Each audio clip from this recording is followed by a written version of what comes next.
Olá, como você está? Eu espero que você esteja bem, esteja em paz, como deve ser sempre, né? Hoje aqui no nosso Café com Jesus, nós vamos, aqui a bola da vez, refletir e ler Levítico capítulo 18. Então peço sua paciência para que nós leiamos primeiro, né? E depois aí a gente vai fazer a reflexão, tá? Acompanha comigo. Levítico 18, as relações sexuais ilícitas. Disse o Senhor a Moisés: diga o seguinte aos israelitas: eu sou o Senhor, o Deus de vocês.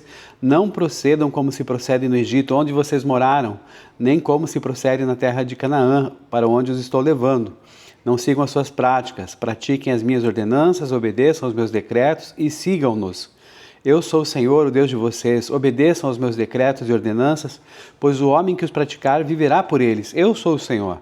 Ninguém poderá aproximar de uma parenta próxima para se envolver sexualmente com ela. Eu sou o Senhor. Não desonre seu pai envolvendo sexualmente com a sua mãe. Ela é sua mãe, não se envolva sexualmente com ela. Não se envolva sexualmente com a mulher do seu pai, isso desonraria seu pai. Não se envolva sexualmente com a sua irmã, filha do seu pai ou da sua mãe, tenha ela nascido na mesma casa ou em outro lugar. Não se envolva sexualmente com a filha do seu filho ou com a filha da sua filha, isso desonraria você. Não se envolva sexualmente com a filha da mulher do seu pai, gerada por seu pai, ela é sua irmã. Não se envolva sexualmente com a irmã do seu pai, ela é parenta próxima do seu pai. Não se envolva sexualmente com a irmã da sua mãe, ela é parenta próxima da sua mãe. Não desonre o irmão do seu pai aproximando-se da sua mulher para com ela se envolver sexualmente, ela é sua tia. Não se envolva sexualmente com a sua nora, ela é mulher do seu filho, não se envolva sexualmente com ela. Não se envolva sexualmente com a mulher do seu irmão, isso desonraria o seu irmão. Não se envolva sexualmente com uma mulher e sua filha, não se envolva sexualmente com a filha do seu filho ou com a filha da sua filha, são parentes próximos, é perversidade. Não tome por mulher a irmã da sua mulher, tornando-a rival, envolvendo-se sexualmente com ela, estando a sua mulher ainda viva. Não se aproxime de uma mulher para se envolver sexualmente com ela quando estiver na impureza da sua menstruação. Não se deite com a mulher do seu próximo, contaminando-se com ela. Não entregue os seus filhos para serem sacrificados a Moloque. Não profanem o nome do seu Deus, eu sou o Senhor. Não se deite com um homem como quem se deita com uma mulher, é repugnante. Não tenha relações sexuais com um animal, contaminando-se com ele. Mulher nenhuma se porá diante de um animal para juntar-se com ele, é depravação. Não se contaminem com nenhuma dessas coisas, porque assim se contaminaram as nações que vou expulsar da presença de vocês. Até a terra ficou contaminada, e eu castiguei a sua iniquidade, e a terra vomitou os seus habitantes. Mas vocês obedecerão aos meus decretos e às minhas leis. Nem o natural da terra, nem o estrangeiro residente entre vocês farão nenhuma dessas abominações, pois todas essas abominações foram praticadas pelos que habitaram essa terra antes de vocês. Por isso a terra ficou contaminada. E se vocês contaminarem a terra, ela os vomitará como vomitou os povos que estavam ali antes de vocês. Todo aquele que fizer alguma dessas abominações, aqueles que assim procederem, serão eliminados do meio do seu povo. Obedeçam aos meus preceitos e não pratiquem os costumes repugnantes praticados antes de vocês, nem se contaminem com eles. Eu sou o Senhor, o Deus de vocês. Senhor, nosso Deus, muito obrigado pela leitura de Levítico capítulo 18. Agora, Pai, vamos fazer a reflexão, esteja indo à frente, nos abençoando e nos direcionando. Em nome de Jesus, amém. Pois é, gente, hoje é dia de ficar com o cabelo em pé, né? Depois dessa leitura, né, das proibições que a gente tem, com todas essas imoralidades aí que estavam sendo proibidas, não é mesmo? Mas nós precisamos lembrar que no pensamento bíblico do Antigo Testamento, a moralidade ela jamais era tratada apenas sob a ótica individualista moderna, onde o pecado é visto apenas como um desvio ético privado ali de foro íntimo. Em Levítico, aqui, a quebra dos mandamentos ela é entendida então como uma força real de contaminação espiritual e moral, que se acumula no espaço físico da terra e, por consequência, no próprio santuário. E como a terra pertencia ao Senhor, como nós vamos ler em Levítico capítulo 25, versículo 23, e ele habitava fisicamente no meio do seu povo ali através do tabernáculo, a impureza moral gerada pela desobediência da pessoa não permanecia restrita a quem praticava ela, mas também como que se estendia, né, e feria também essa ecologia espiritual de toda a comunidade da aliança. Então, a consequência máxima dessa contaminação que está sendo mostrada aqui não era apenas a culpa pessoal, mas a inviabilidade da presença divina. Deus, sendo absoluto em santidade, não pode pode coabitar com essa imoralidade, com essa corrupção generalizada. Bom, como nós lemos aqui em Levítico 18, que integra então esse bloco do chamado Código de Santidade, que começou ali no capítulo 17 e vai até o 26, estabelece então aqui diretrizes éticas e morais fundamentais para a comunidade da aliança, distinguindo então radicalmente o povo de Israel dos costumes do Egito, de onde eles tinham saído, e de Canaã, para onde eles estavam indo. Então esse capítulo, na verdade, ele fundamenta a moralidade e a sexualidade na própria identidade de Deus. Eu sou o Senhor, o Deus de vocês é o que está fazendo ali, né? Explicado ali, apresentando então os mandamentos divinos, não apenas como restrições legais, mas também como princípios de vida, integridade relacional e preservação da comunhão com Deus, com o próximo na terra prometida. Então, aqui você já viu, né, as questões todas de proibição ali, não tem por que ficar repetindo, mas aqui algumas considerações que eu acho interessante para a gente fazer. Ali, por exemplo, no versículo 6 até o 18, começa ali, ninguém deve se aproximar de parentes próximos para ter relações sexuais, em outras palavras, não desonrar ou então não descobrir a nudez em algumas versões. E qual que é esse conceito jurídico, né? Essa expressão aí, descobrir a nudez, ela é traduzida então por, digamos assim, é um eufemismo jurídico. O que é um eufemismo?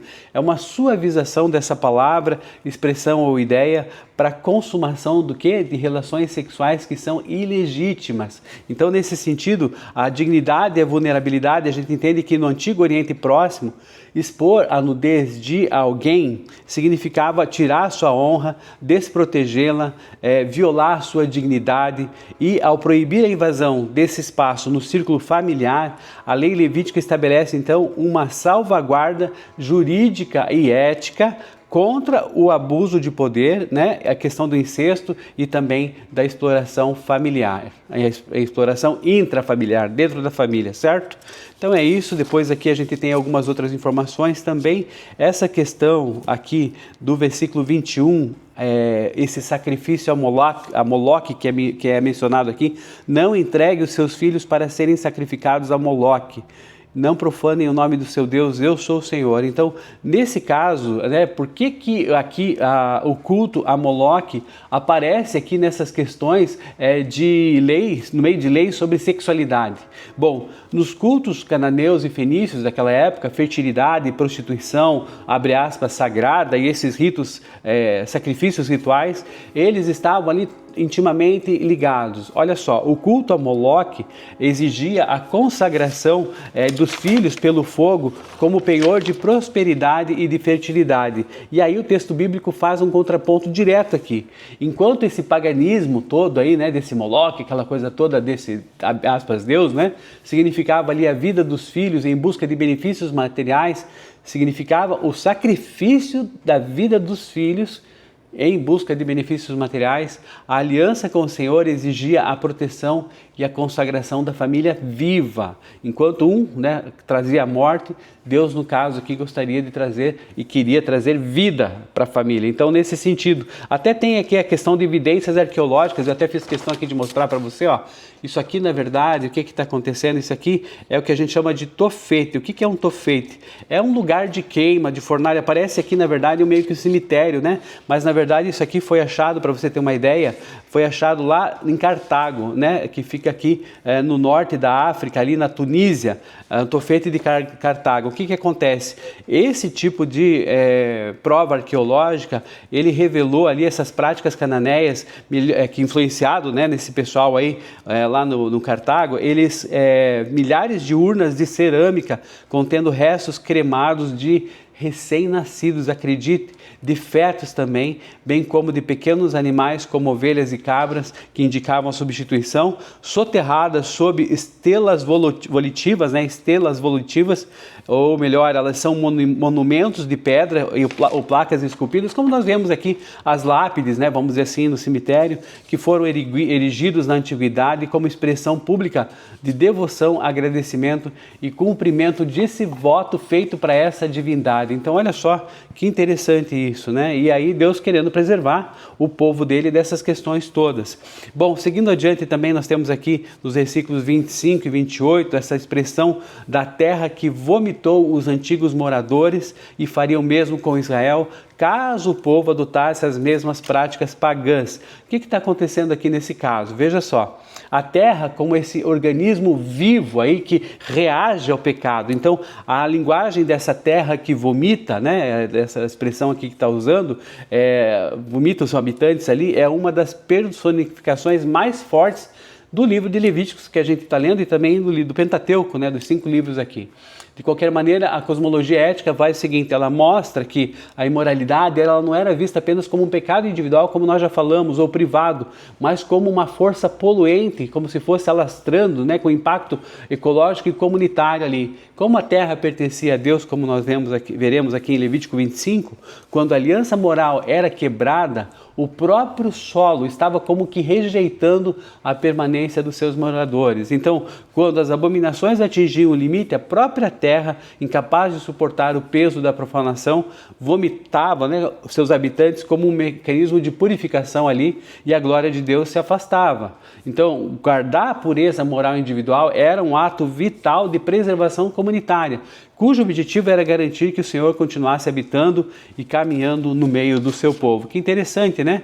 E aí a gente vai perceber que essas questões aqui existem, né? Situações ali que a gente pensa de sanções comunitárias, aquela coisa toda. O que acontece aqui? Veja só. Se a gente fizer um contraste com essas leis do Antigo Oriente Próximo, ali, por exemplo, o Código de Hammurabi, ali na Babilônia, e as leis hititas ali, que também possuíam restrições sexuais para as pessoas, para a comunidade ali, elas tinham uma diferença crucial. Olha só, nas leis vizinhas, a severidade da punição variava conforme o status social da pessoa. Se era um nobre, tinha uma pena tranquila, né? Se fosse um plebeu ou um escravo, aí era mais complicado o negócio. Mas na lei mosaica, aqui que nós estamos vendo, a santidade ela é universalizada, ela é igualitária. E a razão do mandamento aqui não é a preservação da classe, da nobreza ou das castas ali, né? Mas a santidade do próprio Deus que é refletida em todo o povo quando ele fala, eu sou o Senhor. Até essa questão de eu sou o Senhor, nós vamos perceber que existe o que a gente chama de uma estrutura quiasmática. É uma estrutura literária chamada quiasmo, que diz assim uma ordem simétrica de inserção de ideias num texto. Então começa ali, abre, né, ali no versículo 2 e 4, eu sou o Senhor, o Deus de vocês. Depois ali um pouquinho mais adiante, meio que no meio ali, versículo 21, a proibição a Moloque, eu sou o Senhor. Ele está pontuando novamente, Deus sou o Senhor, o Deus de vocês. E no final, ali no versículo 30, o capítulo fecha justamente com o mesmo selo, eu sou o Senhor, o Deus de vocês. Essa moldura literária, essa estrutura quiasmática, como eu falei para vocês, né? Aqui a gente sabe que café com Jesus, aliás, café com Jesus, me lembro de tomar um cavalo de café. Café com Jesus também é cultura. Reforça que toda essa ética prática descrita aqui decorre da identidade do Deus que libertou o povo. E aí a gente vai perceber o seguinte, que o ensino teológico de Levítico 18 revela que essa moralidade na Bíblia, ela não é arbitrária e nem desvinculada da criação, gente. Mas ela está intrinsecamente ligada à aliança com Deus e à saúde, vamos dizer assim, holística, a saúde geral, a saúde ampla da comunidade. Ao estabelecer limites claros para a sexualidade e proteger a dignidade das relações familiares ali contra a exploração e a degradação cultural do paganismo, né? Está batendo de frente com isso. O texto vai ensinar para a gente, então, que a obediência às leis divinas, gera o que? Verdadeira preservação da vida e uma estabilidade social, demonstrando então que a santidade bíblica abrange a totalidade da existência humana, o corpo, os afetos, a família e a sociedade. E com Jesus, o que a gente tem, né? Vamos fazer essa transposição da sanção do ser cortado do povo, vamos dizer assim, a morte, né? A redenção e a graça. No Antigo Testamento, a sanção da aliança mosaica para a quebra dessas leis era a eliminação sumária da comunidade, nós vemos isso no versículo 29, e em muitos casos também a pena capital física, nós vamos ver em Levítico 20. Agora, com Jesus, o que acontece? Cristo assumiu sobre si a maldição e a condenação da lei na cruz. Gálatas 3,13. A resposta da igreja diante do pecado é o que? É o confronto em amor, a disciplina eclesiástica ali visando o arrependimento da pessoa e o anúncio do perdão com a desejada cura e restauração pela graça. Então, é isso que busca, né? Jesus não aboliu esse padrão moral e relacional de Levítico 18, mas transferiu o foco da contaminação do solo físico para o coração e para o corpo, né, do santo, nós somos o santuário do Espírito Santo, e Jesus então substituiu essa condenação fatalista da lei pelo poder regenerador e transformador da graça de Deus. Então, o arrependimento é necessário, a cura e aí a reintegração, a restauração pela graça do Senhor à comunidade. Bem, o desafio pessoal para hoje então é que nós consagremos todas as áreas da nossa vida íntima, relacional, moral, diante do Senhor, orando com sinceridade para que Ele examine o nosso coração e nos conceda então discernimento, firmeza, para que a gente não se conforme com esses padrões da cultura ao nosso redor, mas que a gente viva em genuína pureza, honrando os limites sagrados estabelecidos por Deus para a nossa proteção e refletindo também a sua santidade em cada pensamento, em cada atitude e em cada relacionamento que nós tivermos. Eu espero que você tenha gostado do nosso Café com Jesus de hoje. Um grande abraço, tudo de bom, até a próxima. Paz, valeu!